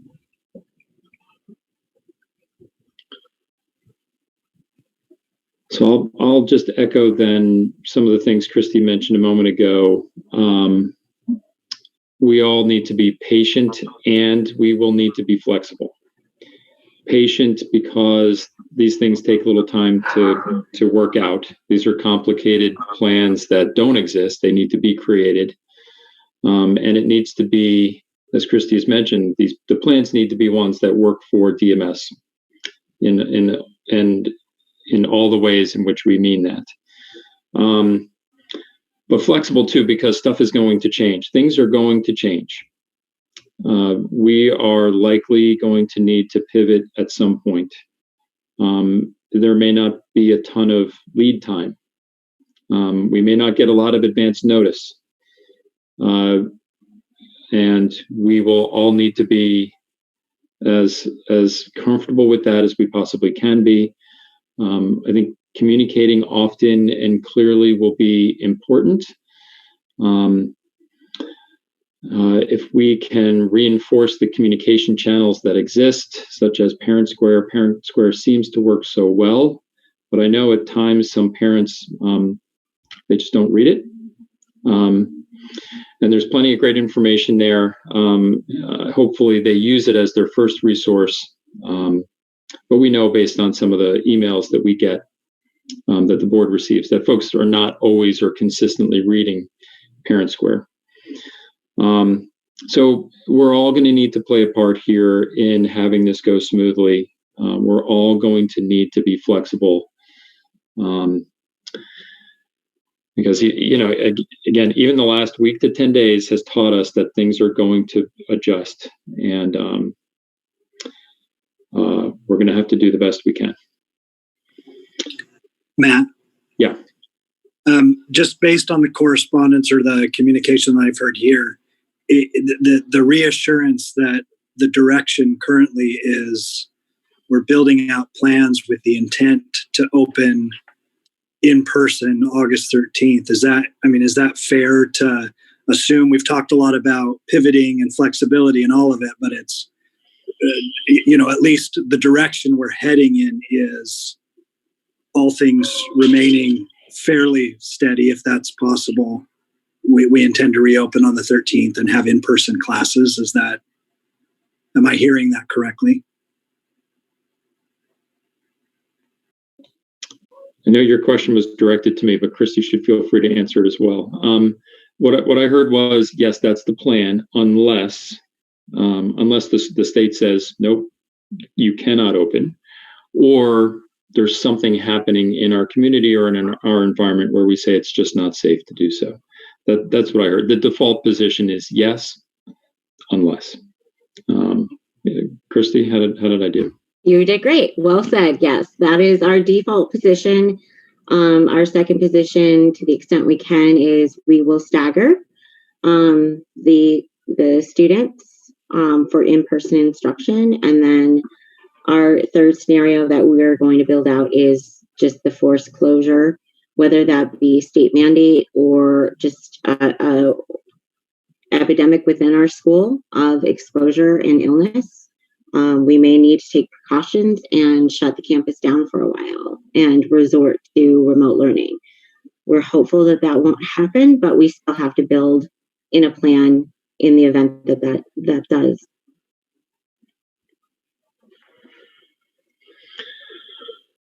I know I've mentioned in the past too, and we've talked about it earlier today, funding from the state. We're not real sure what that's going to look like. That could change. The legislature still needs to act. They're not even in session, I don't believe, yet. So, school opening is 8 weeks away or so, and there are a lot of uncertainties there. So again, patience, flexibility are going to be some of the watchwords moving forward. And also, we are likely to ask the community for financial support in one way or another. We've talked about it in the context of our budget, and we will need to be attuned to that as best we can. And Nathaniel has volunteered to spearhead or get a little bit more involved in some of those fundraising related activities for us. So Nathaniel, thank you in advance. And other board members, if you have thoughts, ideas, comments, what have you, please send them along to Nathaniel.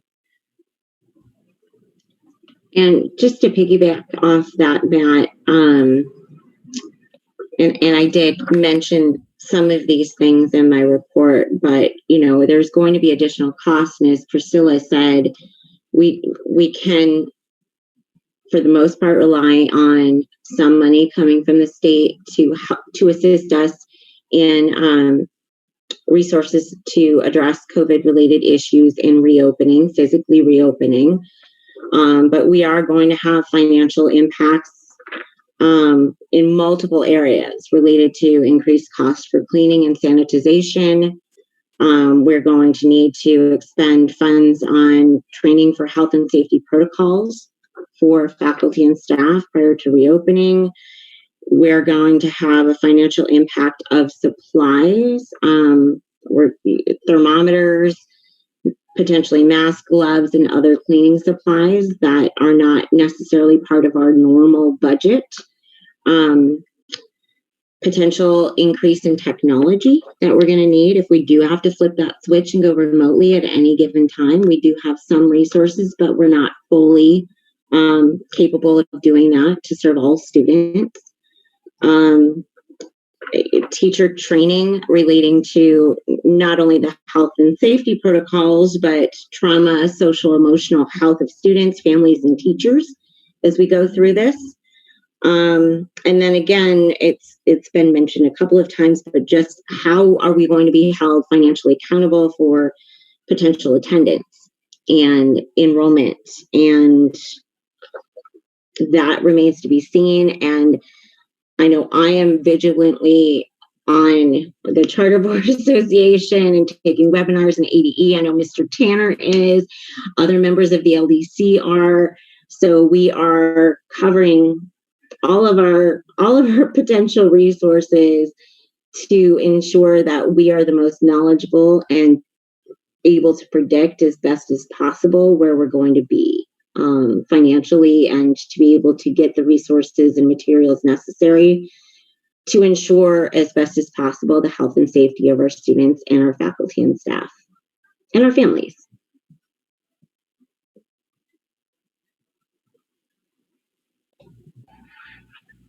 Indeed.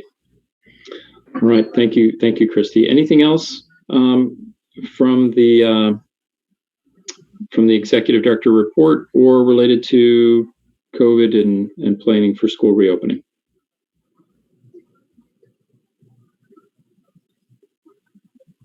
We didn't talk about the survey that's on our agenda.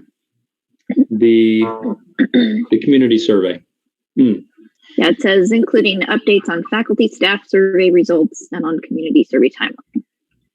So you may recall the school did send a survey to its employees. Christy has the results from those.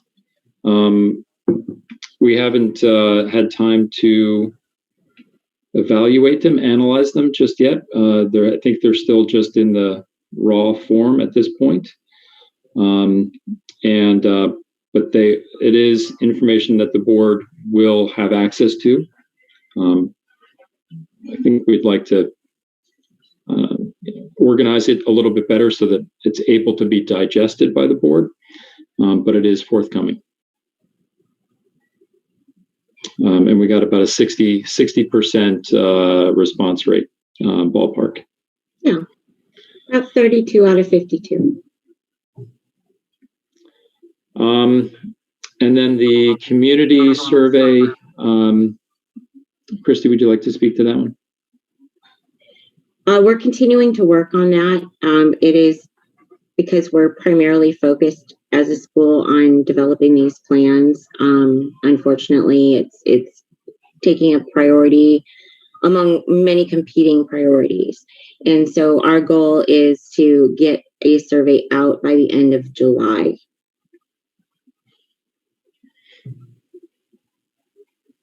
Yep, and that would be the community survey. Correct.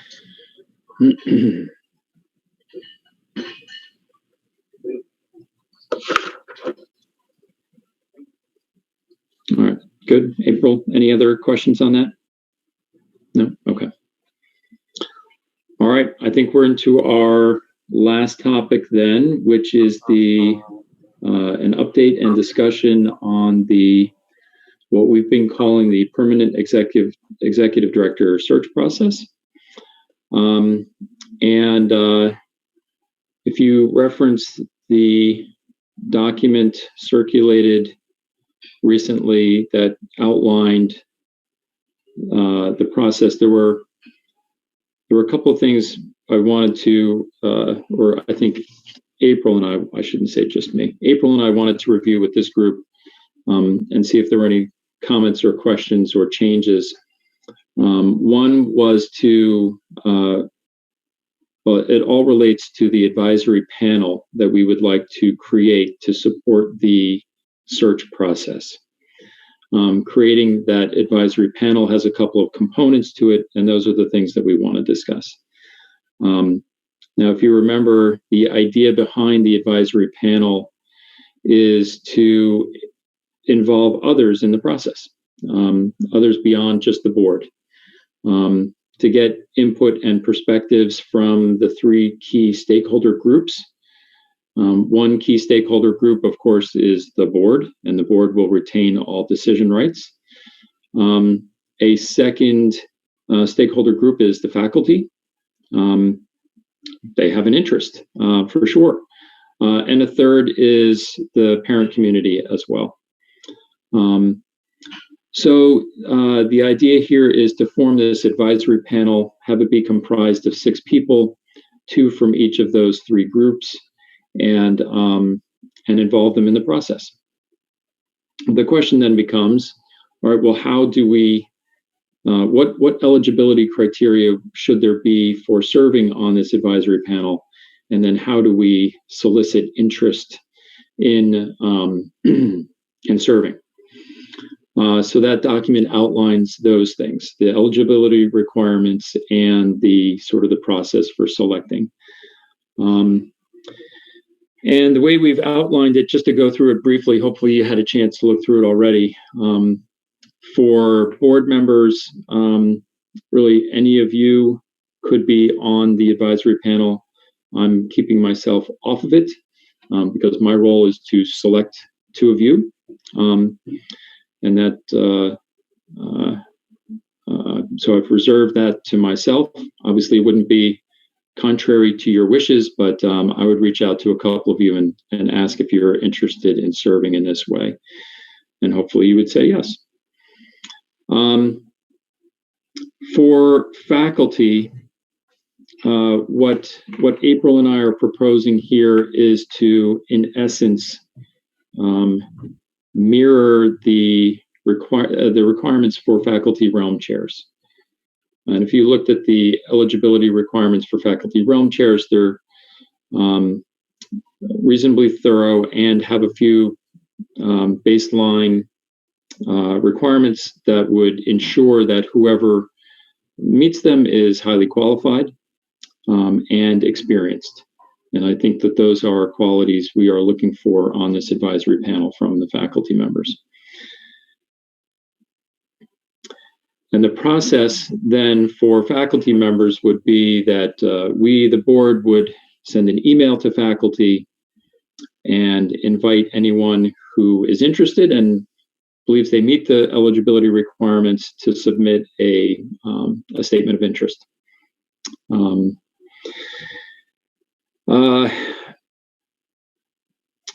The statement of interest we would ask be no more than 2 pages in length, just to keep it reasonably concise.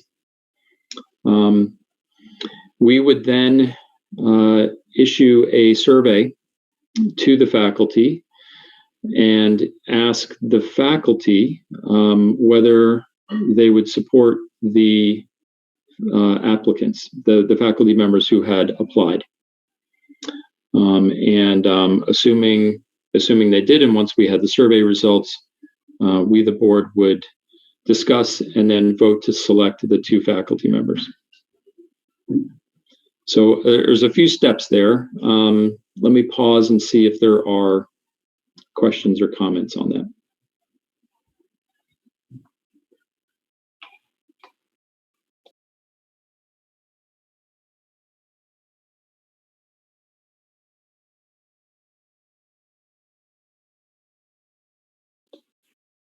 Okay, not hearing any. A relatively similar approach for parents, and here the idea is we're looking for parents of current students. So one of the eligibility requirements would be that you have 1 or more children currently enrolled with DMS. We would also require that there be no familial relationship with a board member or a faculty member, just to ensure we're spreading out and getting broad representation. Ideally, we're looking for folks from different realms or different grades, or who have children, I should say, in different realms or different grades. And folks who are in good standing in one way or another, meaning have not violated the parent code of conduct and have demonstrated their ability to maintain confidentiality, because of course there would be, the entire process here would be confidential, or as confidential as we can possibly make it, as it needs to be. So those would be eligibility requirements. And again, the board would send out a communication to the public, or rather to the community, and include a nomination form. Folks could nominate themselves if they are interested, and submit a statement of interest. Or they could also nominate someone else. If someone's being shy or humble, people they know could nominate them in their place. And then, again, we would ask for faculty input on the folks who have applied. And once we have the results of that, then we, the board, would review the applicants and vote to select the 2 who would serve on the panel. And we'll do the best we can to keep the names of folks who have nominated or been nominated from this parent community. We do everything we can to keep that confidential until the 2 folks who would serve on the panel are named. So again, let me pause there. A lot of steps there. Any comments or questions? Matt, I have one. So in the draft that I see, you have the panel will interview the appropriate candidates. And then a little bit down later, you say the board may also interview candidates. How does that work? Yeah, so the idea is the panel would conduct interviews first. And there would be a set group of questions that would get asked of each candidate, so that each candidate has a similar experience. And then the panel members would score the applicant's answers on a scale, and those would be rolled up and provided to the board as input. It's conceivable, though, of course, that the board may want to interview someone who has not been recommended by the panel for one reason or another, because the idea here is to get the input of that panel. But it's the board's decision, and so the board needs to retain those decision-making rights. So there would be 2 interview sessions. They would go through the panel, get recommended to the board, and then the board would do an interview session as well with them. It could be. I mean, there could be, theoretically, there could be a couple of rounds with the board. I don't know. We'd have to see. We'd just have to see how that plays out. Okay. But the board will definitely interview the candidates before they vote on them. I would, yes, absolutely. Okay. Any finalists? Yes, Okay. for sure.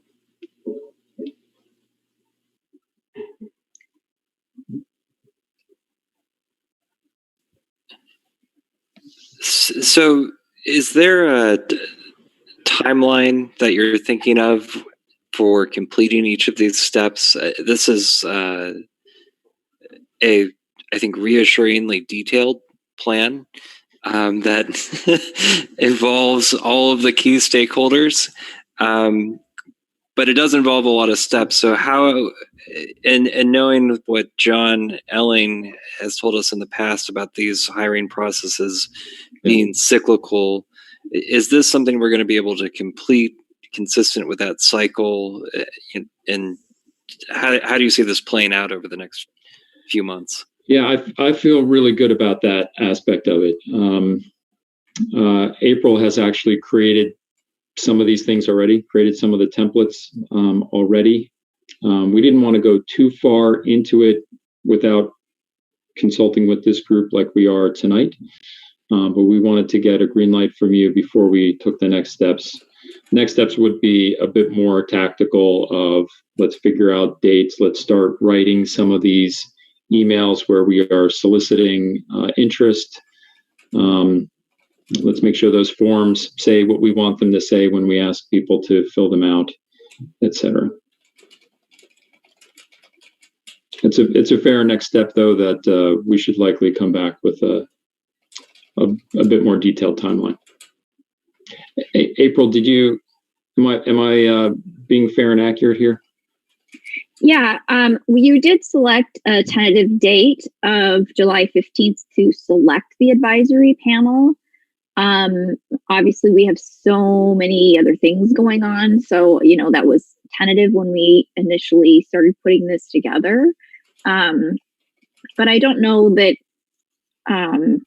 it would be too far off that if we, miss that mark. I mean, I feel like a lot of the information is here in the draft. It just needs to be put in a letter that goes to the faculty and one that goes to, the community. It shouldn't take too much time to get that done. I imagine I'll be the one doing it. I'll put it on my to-do list. I can get it done next week if you need me to. And they can be done simultaneously. To April's point, you can put both out there. The request for faculty interest and the request for parent interest can happen at the same time. Yeah, and as Matt said, I've already put together those surveys. It's just a simple Google form. So the only thing missing is the specific details of like the dates of when their letter is due, or things like that, the criteria. But that's a cut and paste. It'll take me seconds.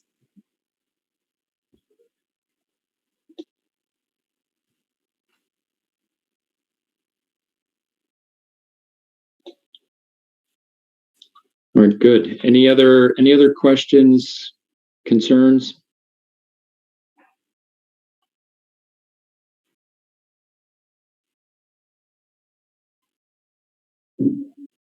All right.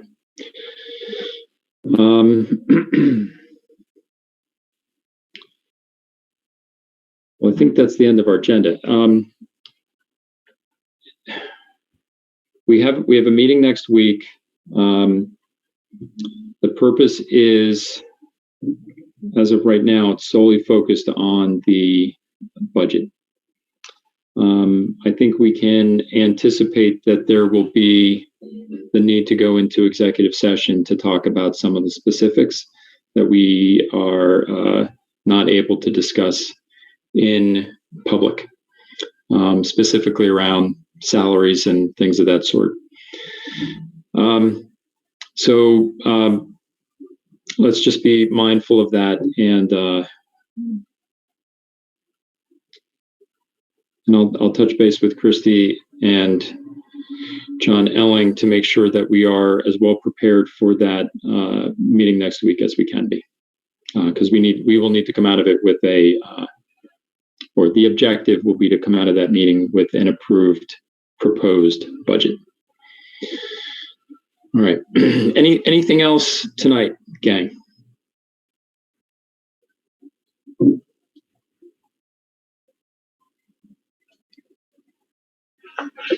Let me just check my notes here, make sure I haven't missed anything.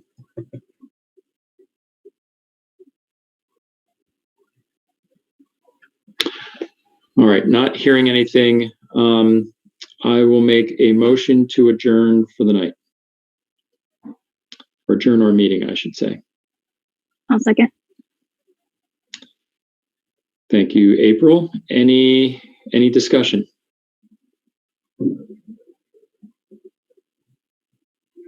All right, not hearing any. All in favor? It's unanimous. All right. Well, then I will read the closing verse and we'll be finished for tonight. The most important tasks for humankind today and in the future is that we should learn to live together and understand one another. If this human fellowship is not achieved, all talk of development is empty. And that's Rudolf Steiner. Those words ring particularly true these days. Gang, everybody, thanks so much for all the hard work. Thanks for a productive meeting tonight. And I will see you in a week. Have a nice night. See you, gang.